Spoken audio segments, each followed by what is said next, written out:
Ito yung sinasabi kong main falls, yung 18 feet ang lalim. Yung falls, yun po ang dinadayo dito.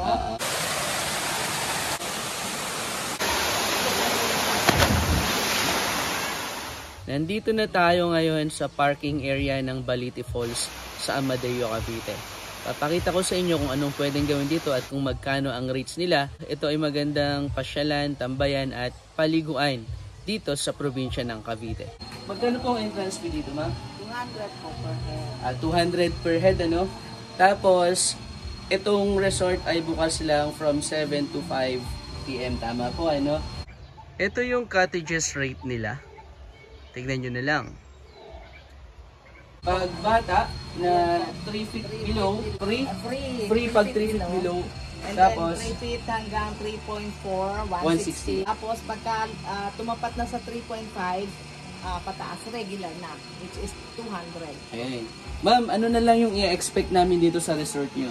Yung po 200 na entrance fee, accessible sa pool at saka sa falls. Yun. Opo. So, ang expected po dito, yung falls, yun po ang dinadayo dito.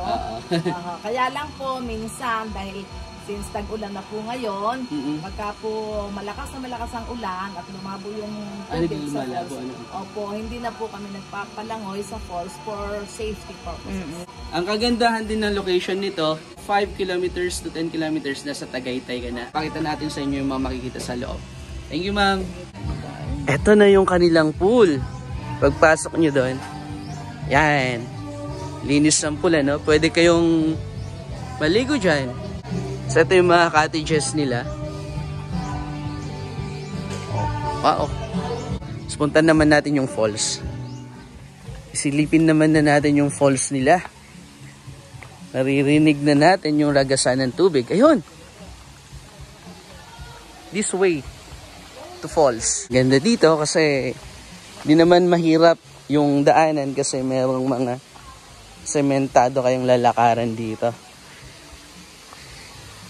Tapos, yung mga pababa, may mga railings naman nakakapitan. Soon. Ito na. May lifeguard din po kayo dito, ma'am? Yes po, nasa po si ma'am. Ah, nandyan. Nagpipicture-picture pa. Malalim ba yung falls, sir? 18 feet, meron 3 feet. 18? Takot pala, no? Yung di marunong lumangoy. Oh, ganda pala. Ay, ito yung view nyo pag nasa taas. Meron dalawang talon dito. Ito yung una. Tapos, yung isa sa attractive talagang talon ay nandun sa ibaba. Kaya tinawag na Balite Falls itong lugar na ito kasi nga karamihan sa mga punong nandito ay puno ng balete. Ang mga bata pwedeng mag-enjoy dito. Tapos, pwede rin mag-swimming dyan sa malinaw na tubig na yan. Pwede rin sa baba. Pero, kung gusto nyong tumalon naman or mag-cliff jumping dun sa 18 feet, kung hindi ka marunong lumangoy, pwede kayong mag-rent ng life vest doon. Pero kung marunong naman kayo, pwede kayong tumalon. Ito yung sinasabi kong main falls, yung 18 feet ang lalim. Ang pwedeng gawin dito, pwedeng diving at cliff jumping doon. Kita nyo naman kung gaano kaganda ang Balite Falls at yung mga pwedeng gawin dito. Kaya ano pang hinihintay nyo? Bisitahin nyo na ang Balite Falls dito sa Amadeo, Cavite.